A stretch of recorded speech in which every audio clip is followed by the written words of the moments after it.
Hello there, my name is Jay, and here we're going to talk about the 10 steps to ranking content. So, as I mentioned, this is me. My name is Jay Neal, and I am the CEO of Magi Studios Incorporated. I've been doing search engine marketing, web development, web design, and I've been teaching marketing for over 10 years. So, now you know a little bit about myself. Let's go ahead and get ourselves rolling, okay? All right, here we go. Number one. Research your targeted keyword. Okay, this is probably one of the most important elements of getting content to rank is knowing what you're up against. Okay, so basically what you want to do is you want to be looking for keywords that have the following metrics.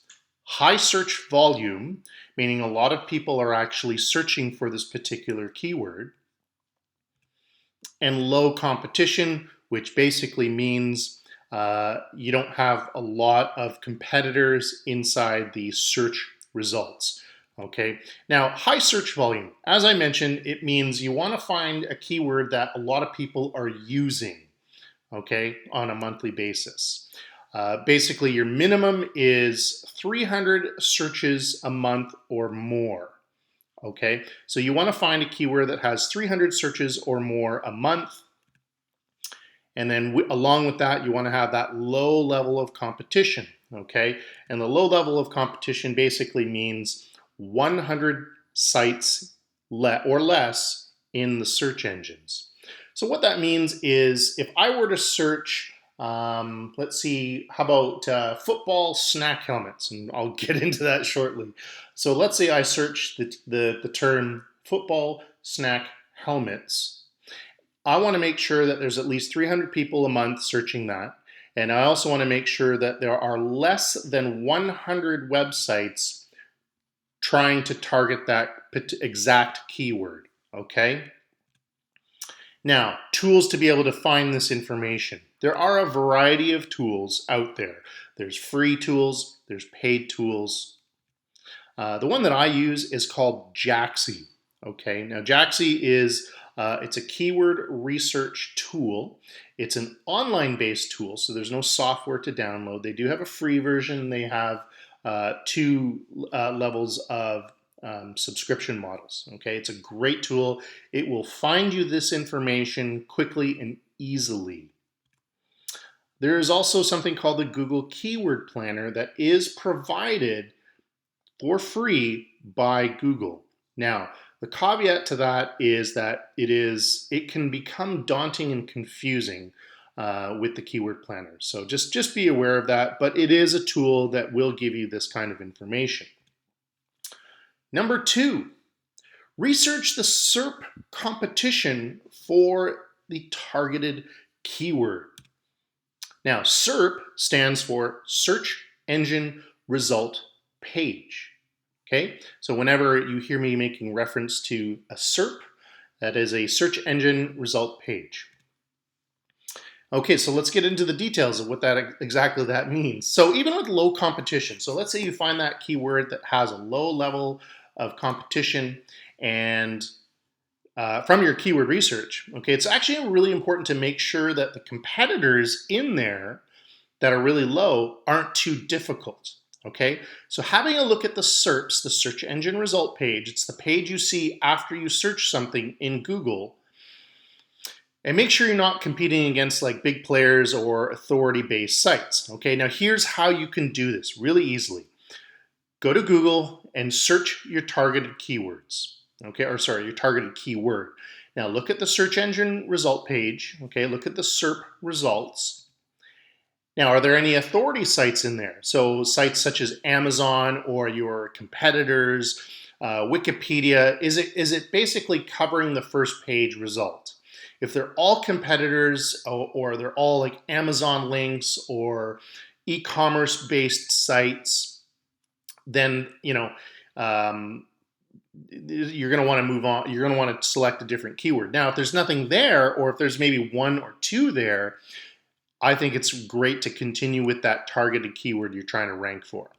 If there are lots of competitors in there, you're going to want to go pick another keyword because you you're probably not going to get ranked above or outrank those competitors, okay? It is possible, but that's more of an advanced element. Number 3, write your content with the targeted keyword in mind. So this is when you're writing your content, you're going to want to have your keyword inside your article or inside the particular web page you're trying to rank for that keyword. For example, have your keyword in your article title. Okay, so we use that example of football snack helmets, right? So I would want to make sure that that is the title of my homepage, really. You're also going to have it once within the content. For example, hey, are you looking for the great NFL football snack helmet available on Amazon? Well, you've come to the right page where we review these football snack helmets, right? I've naturally put it in there twice.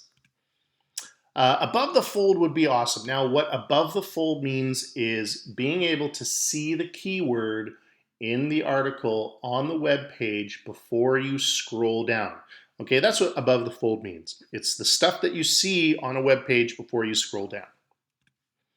So after that, once you have your keyword in your title and once in your content, which is hopefully going to be above the fold, after that, don't worry about implementing the keyword in there. Okay, now if you naturally add it, right, while you're writing your content, that's great, no big deal.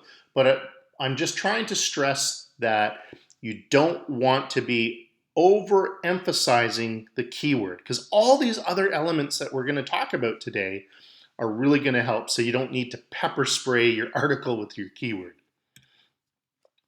Now, another tip, this is just a basic SEO tip, is that make sure your content is broken down into small, readable chunks. Okay, it's a small paragraphs. Yes, it's not perhaps the most quote unquote proper way to write content, but online content is completely different than content that you would find in a novel. Okay, what it does is it just makes it easier for people to read, and it creates a better user experience for your readers. Okay. Also, another thing is within those paragraphs, you want to have headers or subheadings. Okay, and those are, again, those kind of make it easier to digest the content.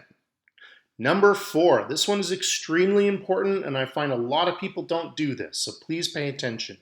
Number 4, customize your meta title and your meta description. Okay, now metadata is shown inside the SERPs. Now, remember what SERP stands for? Search Engine Result Page. Now, I want you to take a look at this. I have a screenshot here, and remember I was telling you about that snack helmet keyword? Well, you know what? That's actually one of my websites. It's a football snack helmet website. So if you look at the top, you look at the Google search result there. You see it. My search query is Philadelphia Eagles snack helmet. That's the keyword that I searched for. Now, the two arrows pointing down are my search, are my website. And if you look at the page title, Philadelphia Eagles snack helmet, that's the meta title, okay? And then below that, you see it says, the Philadelphia Eagles snack helmet is an awesome addition to any football game where you can enjoy watching the Eagles play. That is my meta description. Okay, now to prove my point as to why this is so important to have in a meta title and a meta description, your keyword, is if you look closely at the search result, you notice how it has Philadelphia Eagles snack helmet in bold, okay, in the search result. Well, that's because that's Google doing that. So that's why I'm saying you want to make sure that it picked up that keyword. So you want to make sure you have that in the meta title and the meta description, okay? Because they use that. Very, very important. Okay, now, so as I said, make sure the keyword is in the meta title and the meta description, okay? Now, meta title length is 55 characters. So you can have 55 letters and space, including a space. A space is considered a character. So you can have up to 55 characters in the meta title before it gets cut off in the search results. Let me actually quickly go back here to show you that presentation or that screenshot. Okay, so Philadelphia Eagles snack helmet. That's the meta title. That's less than 55 characters. So that's what we can do. Okay. Now, the meta description length, you can have up to 160 characters. Think of it as a very quick abstract, the dangling carrot for your traffic to potentially visit your own website. Now, there's a variety of places. Oh, let me go back here.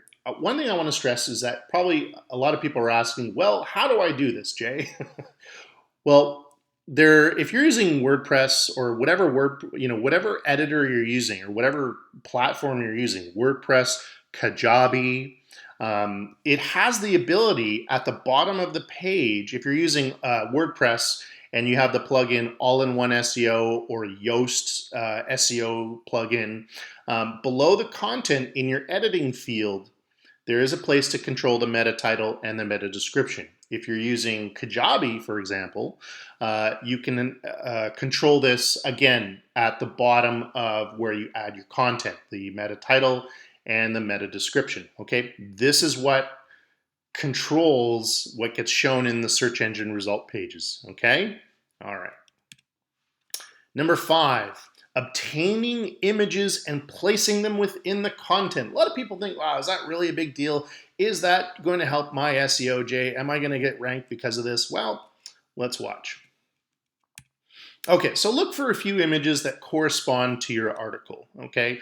There are a variety of sources where you can get some great images.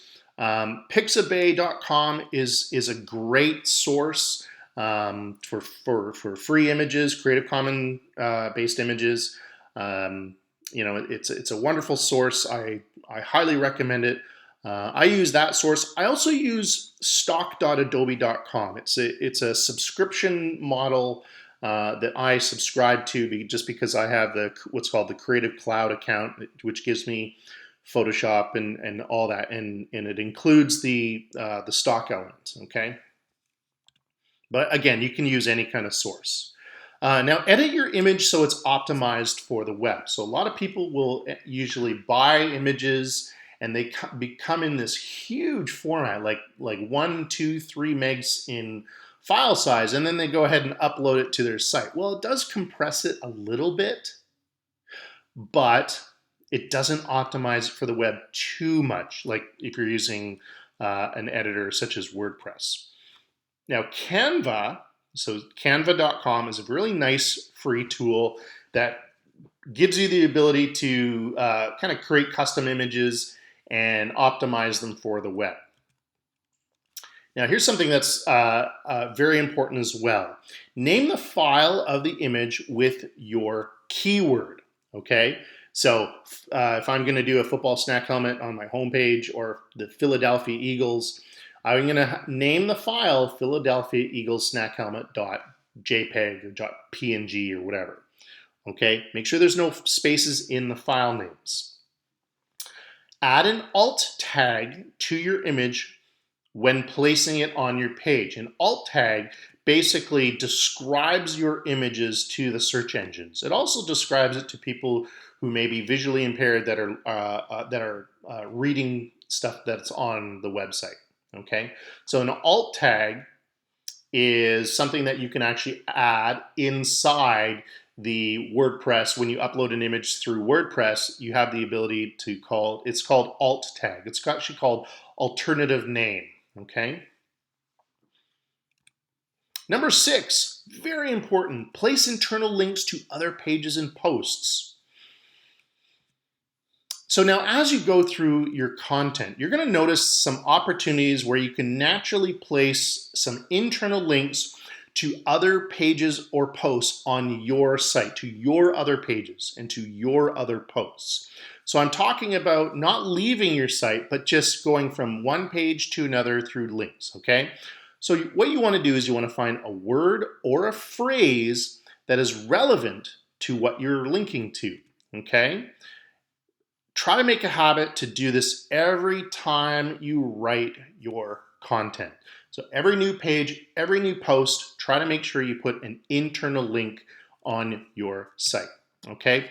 Internal links are absolutely awesome because what happens is Google goes in and crawls them and reads them and then kind of goes, oh, there's a link to another page. Oh, it's another link to another page on this football snack helmet site, okay? Give you a visual example, okay? If you look at the arrow there, it says Philadelphia Eagles. So that particular internal link goes to the Philadelphia Eagles snack helmet page. Now, if you want to see what this site looks like, you just go to footballsnackhelmets.com and you can go check it out, okay? But as a working example.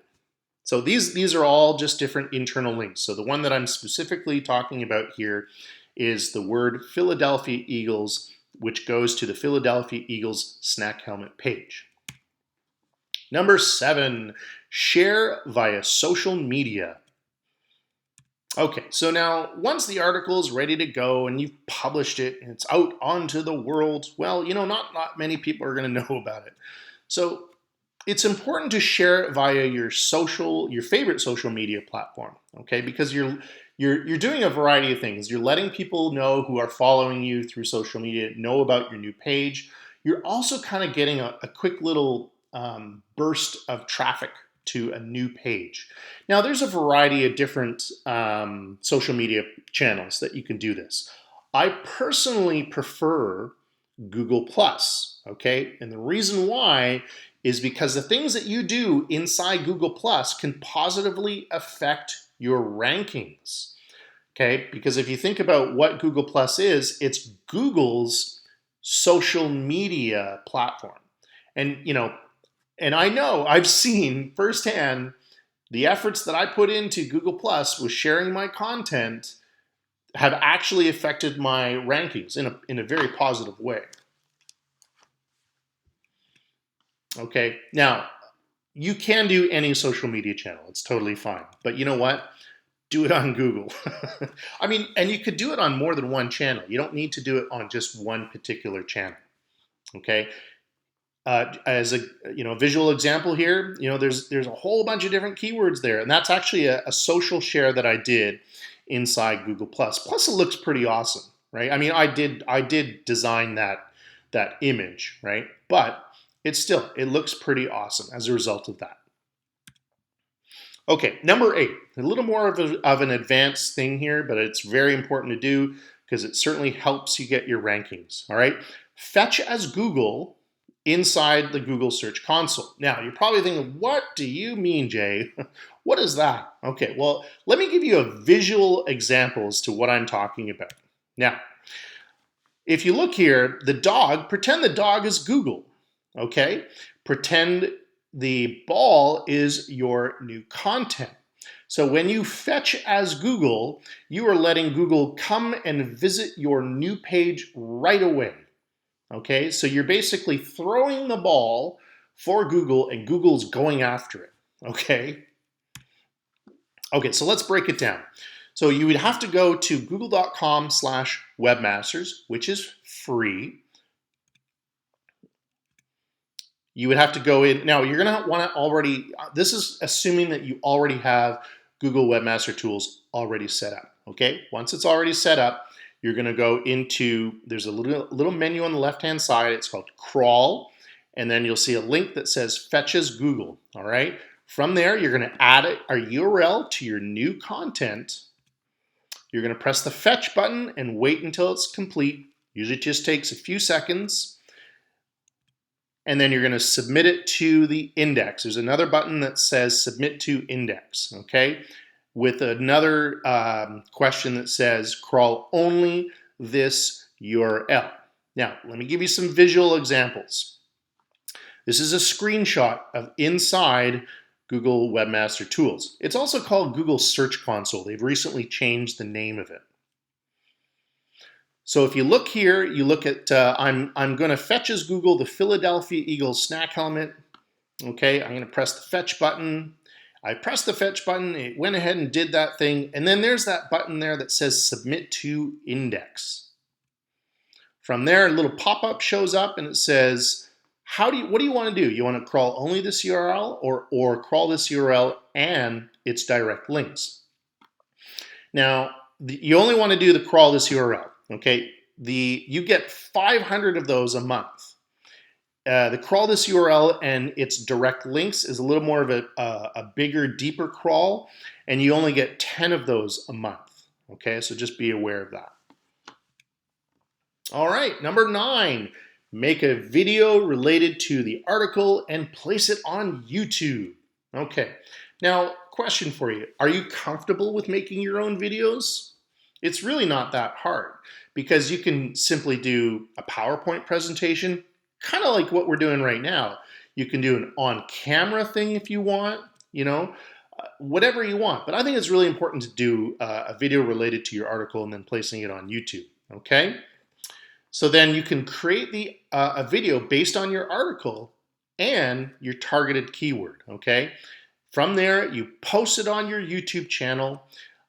Make sure when you post your video on your YouTube channel, have the video title, have the keyword in your video title, have the video in your, have the keyword in your video description, and make sure you add the URL to your article within that video description. At the very least, it creates a nice inbound link pointing back to that particular article, okay? Another cool thing that you can do is you can embed the video once you've done it, once you've created the video, uploaded it to YouTube, you can embed that video on your article, okay? It's a great little addition. Now there's many positive benefits to this. By having a video on your article, on your web page, people are going to probably click play and watch the video. That means they're going to stay on your page longer. And when people stay on your page longer, that's a metric to say to Google that says, wow, there's a lot of people that are staying on this page a long time. It must be a wonderful user experience. Let's boost their rankings a bit. Okay? All right. Last one, number 10, and this is an optional one. Okay? Run a small paid ad campaign. Really, really small. Okay? What it does is it gives it an insta boost. Okay? You can use Bing ads, you can use Google AdWords, you can use Facebook Boost or ads. Okay, now as I said, this is entirely optional, but doing this gives you some insta traffic. Now I'm not talking about a large budget. I'm talking about at most $10, okay, at the very most. I personally think the one that's the most effective is the Facebook Boost or Facebook ad, okay? And the reason why this is really good because Google likes that insta traffic on new pages and posts, okay? Because it shows them that there's traffic coming to that site right away. Whoosh, all right? Here's a screenshot of an example, okay? Now I did a boost for a particular post for the Houston Texans snack helmet. I spent $10. I set a very targeted demographic, okay, inside. This is a Facebook post. I said only show this ad to people who live in Houston that have interest in football, Houston Texans, or NFL on Fox.